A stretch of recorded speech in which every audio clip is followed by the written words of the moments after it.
বোনের বাড়িতে বেড়াতে এসে শিশু ধর্ষণের শিকার ২৪ ঘন্টা পর জ্ঞান ফেরেনি।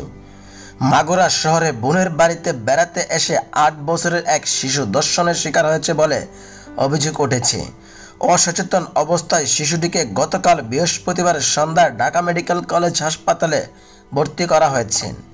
ওই ঘটনার শিশুটির দুলাভাই ও তার বাবাকে আটক করেছে পুলিশ। শিশুটির মামাতো ভাই আজ শুক্রবার দুপুরে প্রথম আলোকে বলেন, গতকাল সন্ধ্যায় শিশুটিকে ঢাকা মেডিকেল কলেজ হাসপাতালে আনা হয়েছে। এখনও সে অসচেতন অবস্থায় আছে। তাকে শিশুদের নিবিড় পরিচর্যায় কেন্দ্রে রাখা হয়েছে। চিকিৎসকরা জানিয়েছেন অবস্থা আরও খারাপ হলে তাকে লাইফ সাপোর্টে নেওয়া হবে। পুলিশ ও ভুক্তভোগী শিশুর পরিবার সূত্রে জানা যায়, গতকাল বেলা 11:30টার দিকে অসচেতন অবস্থায় শিশুটিকে মাগুরা 250 শয্যায় বিশিষ্ট হাসপাতালে আনা হয়। সেখান থেকে গতকাল দুপুরে উন্নত চিকিৎসার জন্য ফরিদপুর মেডিকেল কলেজ হাসপাতালে পাঠানো হয়। সেখান থেকে পাঠানো হয় ঢাকা মেডিকেল কলেজ হাসপাতালে।